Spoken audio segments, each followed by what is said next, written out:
మనమైతే ఇప్పుడు శ్రీకృష్ణుడి దేవాలయానికి వచ్చామండి. లోపలైతే గనక ఆ భగవంతుడు ఉన్నాడు, వెళ్ళి దర్శించుకుందాం రండి నాతో పాటు మీ అందరూ కూడా.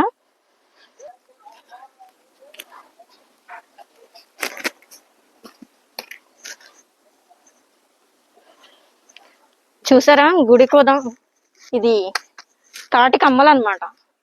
ఇంకా చూసారా తాటి కమ్మలు, అది తాటి చెట్టు ఉంటది కదా, ఆ చెట్టు మొత్తం ఎలాగుందో చూడండి. ఇక్కడ చెట్టే పాతినట్టు ఉంది అసలు చూస్తాకి. తాటి అని మొత్తం అన్ని కూడా ఈ కొబ్బరాకులతో డెకరేషన్. ఆ పైన చూడండి అవన్నీ కూడా ఎదురు బొంగులతో చేశారు మొత్తం కూడా. అంటే ఒక పాక టైప్ అనమాట, పాకలాగా కుటీరంలాగా వేసారు మొత్తం, చాలా పెద్దది. అయితే కనుక ఇక్కడ కరెంట్ ఉండదని చెప్పాను కదా, మనం ఉన్న రూముల నుంచి ఎక్కడికన్నా రావాలంటే కనుక ఈ లాంతర్లు తీసుకొని వస్తారనమాట అందరూ కూడా. దీంట్లో అయితే కనుక ప్రమిది పెట్టారు చూడండి, ప్రమిది పెట్టి ప్రమిది వెలిగించుకొని ఈ లాంతర్లు పెట్టుకొని తీసుకొని వస్తారు. ఇదే వెళ్తురు ఇక్కడ అంతా కూడా. మనం అయితే కనుక ఇంకా లోపల చూద్దాం. ఇది ఇదైతే గనక మగవాళ్ళు వచ్చి కూర్చొని పూజ చేసుకునే ప్లేస్ అంటండి. అవతలైతే గనక లేడీస్ ఉంది, అది చూపిస్తాను. ఇది మొత్తం కూడా మగవాళ్ళు ఉంటారనమాట. ఇది ఎప్పుడు స్టార్ట్ చేశారు, ఎలా స్టార్ట్ చేశారు, దీని మొత్తం చరిత్ర వచ్చి ఇదిగోండి ఇలా పుస్తకాల రూపాన్ని ఇక్కడ ఉంది. ఇదిగోండి ఈ పుస్తకాల రూపాన్ని ఇక్కడ ఉంది. ఇవి అయితే కనుక మనం కొనుక్కొని తీసుకెళ్ళొచ్చు కదా, కొనుక్కొని తీసుకెళ్ళి మనకి ఎవరికైనా ఇంట్రెస్ట్ ఉంటే కనుక మనం కొనుక్కొని తీసుకెళ్ళి మొత్తం దీని చరిత్ర అంతా కూడా మనం చదువుకోవచ్చు అనమాట. చాలా బాగున్నాయి, చాలా స్ట్రాంగ్ గా కూడా ఉన్నాయి పుస్తకాలు.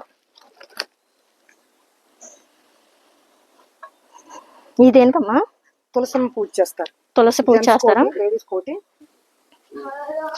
మనం కూర్చుంటాకి అంటే వచ్చి పూజ చేసుకునేటప్పుడు వచ్చి కూర్చుంటాకి ఇలాంటి చేపలు అనేవి వేసారు ఇక్కడ. ఈ తాటాకితో వేసిన చేప అనమాట.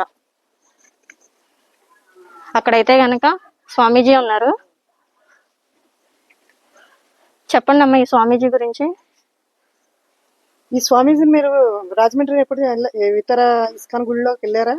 స్థాపించిన వ్యవస్థాపకుడు ఈయన. ఇప్పుడు రాజమండ్రిలో కూడా ఉంది, ఇస్కాన్ ఉంది, రాజమండ్రిలో ఉంది, వైజాగ్ లో కూడా ఉన్నట్టుంది. ఈయనైతే గనక ఇక్కడ మన ఆంధ్రప్రదేశ్ మొత్తానికి కూడా ఇస్కాన్ టెంపుల్స్ అనేవి స్థాపించిన పెద్ద ఆయనంటండి ఈయన చూసారా, చాలా బాగుంది. ఆయన పాదాలే అనుకుంటా ఇవి.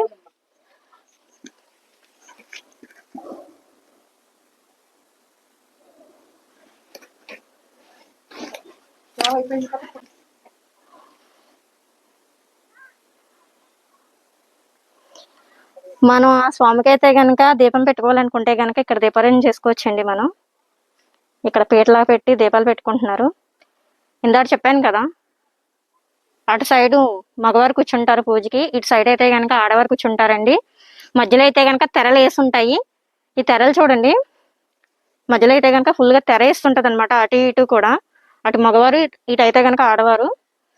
ఇక్కడైతే గనక స్వామి పాదాలు కూడా ఉన్నాయి.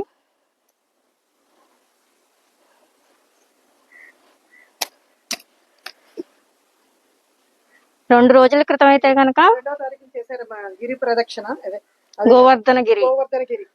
ఇది కొంచెం చూసారా, కనిపిస్తుందండి కృష్ణ భగవాన్. ఇది కొంచెం చూసారు కదా, ఇది గోవర్ధన గిరి అండి. మొన్న 2 days క్రితమేనంట గోవర్ధన గిరి పూజ అనేది చేశారు. ఇదిగోండి కృష్ణుడు బొమ్మ అనేది వేసి ఇక్కడ కృష్ణుని పెట్టి చాలా బాగుందన్నమాట. 2 రోజుల క్రితం వస్తే గనక ఆ పండుగను కూడా చూపించేదాన్ని మీ అందరికీ కూడా, కానీ ఏంటంటే మిస్ అయిపోయాం, మనకు తెలియదు కదా. ఇదిగో నిజంగా గోవింద కుండం అన్ని కూడా రాసున్నాయి. మానసి గంగా, ఇదిగోండి కుండము, మొత్తం కుండలు ప్రమిదలు కింద. అంటే మన గోవర్ధన గిరి ఎలాగైతే ఉంటుందో సేమ్ అలాగే చూపించారు ప్రతిదీ కూడా. ఇవన్నీ ఆ గిరి మీద ఉన్న సరోవరాలు, గోవర్ధన గిరి మీద ఉన్న సరోవరాలు. ఇవన్నీ కూడా మనకి ఏంటంటే మనం ఆ స్టోరీ అనేది చదువుకుంటేనే తెలుస్తుంది ప్రతిదీ కూడా. కానీ ఇక్కడికైతే గనక కళ్ళకు కట్టినట్టు చూపిస్తున్నారు ప్రతిదీ. ఆ కృష్ణ భగవానుడు ఎలా ఉండేవాడు, ఆయన చరిత్ర ఏంటి అనేది ప్రతిదీ కూడా. ఆయన గోవర్ధన గిరి ఎత్తుతమే మంచిదన్నమాట. చూడండి ఇక్కడ రాధాకుండము, శ్యామకుండం అని ఉంది. మీ అదృష్టం ఏంటంటే ఎవరికి ఎలా ఇవ్వలేదు. అయితే గనక యూట్యూబర్లకు అనేది ఎవరికి కూడా అంత లోపలికి అలౌ చేసి ఇంత పెద్ద లాంగ్ వీడియోకి అనేది పర్మిషన్ ఇవ్వలేదండి ఎవరికి కూడా. మనకనేది దేవుడు నిజంగా మన అందరం ఉన్నాడు అనుకుంటా, అందుకనే మనం అనుకోకుండా వచ్చినా సరే లాంగ్ వీడియోకి అనేది పర్మిషన్ ఇచ్చారు. ఎవరు కూడా ఎలాంటి అబ్జెక్షన్ పెట్టలేదు మనకి. కానీ మొత్తం క్లియర్ గా చూపిస్తాను మీకు ప్రతిదీ కూడా. లాంగ్ వీడియో అయినా సరే ఎక్కడ కూడా స్కిప్ చేయొద్దు మీరు. లాంగ్ వీడియో మొత్తం ప్రతిదీ చూస్తే క్లియర్ గా అర్థమైద్ది మొత్తం అంతా కూడా మీకు. నేనైతే కనుక పార్ట్ 1 పార్ట్ 2 ఆ టైం అప్లోడ్ చేస్తాను, ఓపిక్ గా చూడండి. చాలా అందమైన ప్రపంచం అనమాట, మీకు చాలా బాగా నచ్చుద్ది. ఇంకా మిగతా అన్ని కూడా చూద్దాం రండి నాతో. చూసారు కదండి, స్వామివారికి సంబంధించిన ఫర్నిచర్ అంతా కూడా ఇక్కడ తయారు చేస్తారు.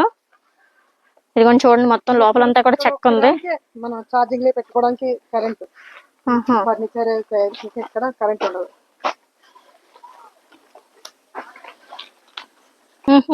వెళ్తాక లోపలికి ఇలా దారి ఉంది. ఓకే, ఫస్ట్ అంటే వెళ్దాం. ఇటు నుంచి ఉందా? ఇటు నుంచి వెళ్దాం.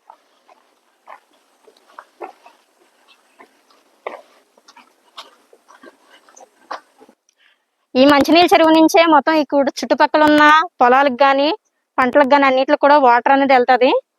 ఈ చెరువు నుంచి వెళ్తదండి. చాలా లోతు ఉంటదంట. వచ్చినప్పుడు మటుకు పిల్లల్ని అయితే కానీ చాలా జాగ్రత్తగా చూసుకోండి ఇక్కడ తీసుకొచ్చినప్పుడు.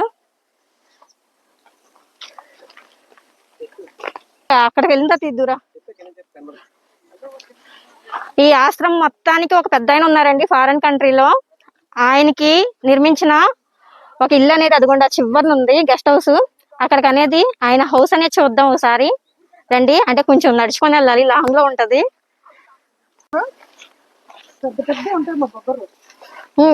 ఇటు సైడ్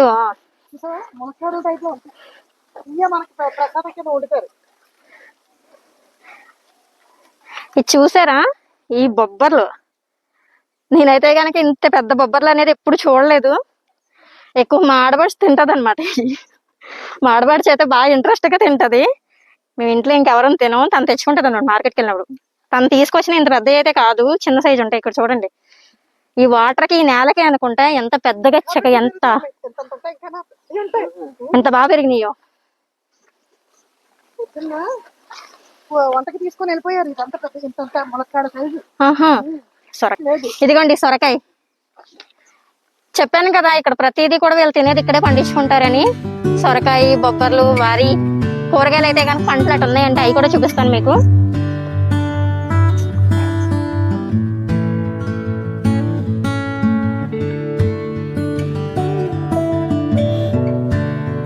ఇల్లు అయితే కనుక ఈ ఆశ్రమం మొత్తం కూడా నిర్మించిన అయిందండి. ఆయన ఫారిన్ కంట్రీలో ఉంటారు. ఆయన వచ్చినప్పుడు అయితే కనుక ఇక్కడ అయితే ఉంటారనమాట. ఆయన ఈ ఆశ్రమం మొత్తం కూడా నిర్మిస్తాకి ఈయన ఎంత కష్టపడ్డారో. కానీ ఫారెన్ వదిలి వచ్చి ఇండియాలో ఇది అనేది కట్టించారంటే గనక ఆయన చాలా గొప్ప ఆయనండి. అలాంటి ఆయనకైతే గనక మన ఇండియన్స్ అనేది చాలా రుణపడి ఉంటాం మనం. ఆ భగవంతుడే తీసుకొచ్చి ఆయన రూపాన్న మనందరికి కూడా దారి చూపించాడు అనుకోవచ్చు. ఇక్కడైతే గనక చూడండి ఎంత బాగుందో. లోపలికైతే ఎంట్రీ లేదు, ఆయన వచ్చినప్పుడే లోపలికి ఎంట్రీ చేస్తారు. ఇప్పుడైతే గనక ఎంట్రీ లేదు, బయట నుంచి అయితే గనక చూడొచ్చు ఇదంతా కూడా.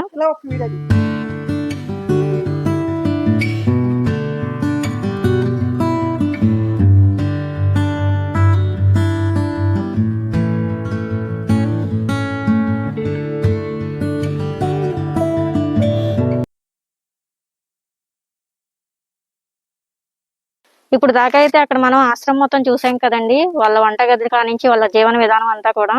ఇదైతే గనక వర్ణాశ్రమ కళాశాల అండి. ఇక్కడైతే గనక వాళ్ళు సొంతంగా వాళ్ళు కట్టుకునే బట్టలు అనేవి సొంతంగా నేస్తారు.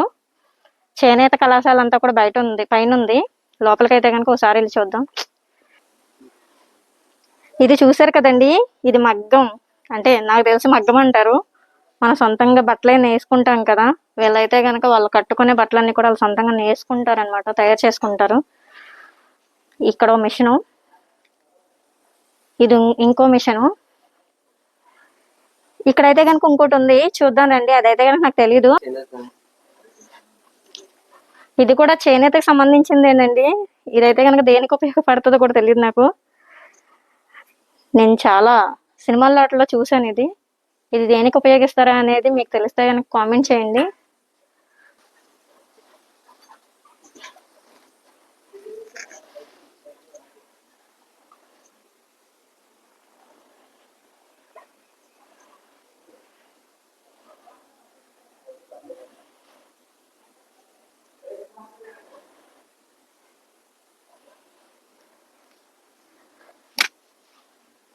ఇది చూడు, ఇది చూసారా ఎంత అందంగా చెక్కారో ఈ స్తంభం. ఇదైతే గనక మండువలోగిలి, పాతకాలం పూర్వీకులు కట్టుకునే వాళ్ళు ఇలా మండువలోగిలి, ఇలా మధ్యలో తులసమ్మని పెట్టుకొని చాలా బాగుంటది అనమాట. ఇలా అయితే గనక వాతావరణం కూడా చాలా బాగుంది.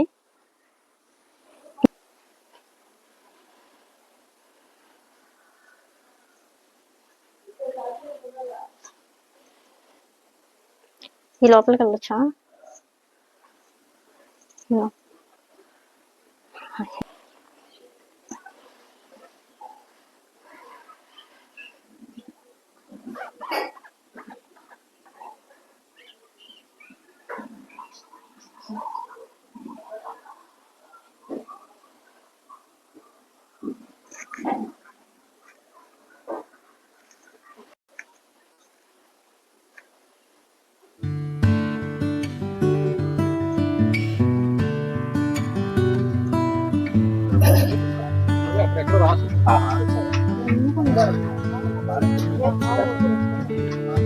इतना चला तो सकता है।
హరే కృష్ణ. కూర్మ గ్రామానికి వస్తే ఈ యొక్క కృష్ణుడు ఇచ్చిన జీవన విధానం ఉంటుంది. అలానే మన వ్యాస మహర్షి ఇచ్చిన పూర్వ యొక్క ముఖ్యమైన గ్రంథాలు శ్రీమద్ భాగవతం, భగవద్గీత, రామాయణం బుక్స్ ఇక్కడ అవైలబుల్ ఉంటాయి. భాగవతం అంటే సాధారణంగా మీరు ప్రపంచంలో చూడండి, అందరం కూడా ఇప్పుడు ఇక్కడ నుంచి అమెరికాకి వెళ్తున్నారు, అమెరికా నుంచి ఇంకెక్కడికో చంద్రమండలం వెళ్తున్నారు. ఎందుకంటే ప్రతి వ్యక్తి కూడా ఆనందంగా ఉండడానికి. కానీ ఒకటేంటంటే ఈ భౌతిక జగత్తులో ఆనందం అనేది ఉండదు. ఇది భగవంతుడే స్వయంగా చెప్పాడు. ఎందుకంటే ఐదర్ మనం ఫైనాన్షియల్ గా బాగుంటేనేమో హెల్త్ బాగుంటది, హెల్త్ బాగుంటేనేమో పిల్లలు బాగుంటారు, పిల్లలు బాగుంటేనేమో ఇంట్లో ఇంకా ఏదో ఇబ్బంది వస్తుంది. ఇలా ప్రతి వ్యక్తికి కూడా ఆరోగ్య సమస్యను, ఫైనాన్షియల్ ఏదో ఒక సమస్య ఉంటూనే ఉంటది. కృష్ణుడు ఇదే చెప్తున్నాడు. ఈ భౌతిక జగత్తులో ఎక్కడ చూసినా కూడా ఏమంటారు, birth, old age, disease and death, ఏదో ఒక దుఃఖం ఉంటుంది. అందుకే అర్జున నా లోకానికి వచ్చేయాలి అని చెప్తున్నాడు. అంటే అప్పుడు అర్జునుడు అడుగుతా, మరి మీ లోకం ఎలా రావాలి అంటే, ఎవరైతే నా లోకానికి వస్తారో వాళ్ళు తిరిగి ఇక్కడ జన్మించారని చెప్తున్నారు. ఇక్కడ మనం జన్మిస్తే మళ్ళీ ఇప్పుడు మనిషి జన్మ ఉంది కదండి, తర్వాత 84 లక్షల జంతు జన్మలు తీసుకోవాలి మనిషి జన్మ రావడానికి. ఈ పుట్టుక చావుల నుంచి బయటికి రావడానికి ఆ శ్రీకృష్ణుని ఆరాధించాల్సిందే. ఆ శ్రీకృష్ణుడు ఎవరు, అసలు ఈ సృష్టి ఎలా జరిగింది, చనిపోయిన తర్వాత నిజంగా మళ్ళీ జన్మ ఉంటుందా, ఒక్కడే దేవుడైతే ఇందరు దేవతలు ఎందుకున్నారు, సనాతన ధర్మం గొప్పదైతే అసలు ఇతర ధర్మాలన్నీ కూడా ఎందుకు ప్రచారం చేస్తున్నారు, అసలు ఏంటి సబ్జెక్ట్, అసలు రియలీ హూ ఇస్ ఎవరు తెలుసుకోవడానికి. అలానే కలియుగం ఎంతకాలం ఉంటుంది, అసలు దేవతలు, బ్రహ్మదేవుడు, ముక్కోటి దేవతలు వీళ్ళందరూ ఉన్నారంటారు, స్వర్గము నరకం ఉందంటారు. ఇవి అసలు కరెక్ట్ గా డీటెయిల్డ్ గా మనం విత్ ప్రాక్టికల్ గా సైంటిఫికల్ గా ఈ బుక్స్ ద్వారా తెలుసుకోవచ్చండి. అలానే కలియుగం ఎంతకాలం ఉంటుంది, భగవంతుడైన కల్కి అవతరిస్తాడు. ఇప్పుడు ఎవరో ఉన్నారు కల్కి, చాలా మంది పేర్లు పెట్టుకుని తిరుగుతున్నారు, కానీ యాక్చువల్ గా కల్కి కలియుగం చివరిలో అవతరిస్తారు. ఇలా భగవంతుడి అవతరణ డీటెయిల్స్. మనం జన్మించాం కదా, ఇప్పుడు మనం జన్మించాము, అసలు మనము జన్మించక ముందు అసలు మనం ఎక్కడున్నాం, జన్మించిన తర్వాత, మరణం తర్వాత డీటెయిల్స్ తెలుసుకోవాలి మనం మనిషి జన్మ ఎత్తిన తర్వాత. ఇలాంటి ఆధ్యాత్మిక జ్ఞానము ప్లస్ ఇక్కడ కూర్మ గ్రామంలో జీవన విధానము అన్ని నేర్పించడానికి మా గురువు గారు పరమ పూజ భక్తి వికాస్ మహారాజ్ ఈ కూర్మ గ్రామాన్ని స్థాపించారండి.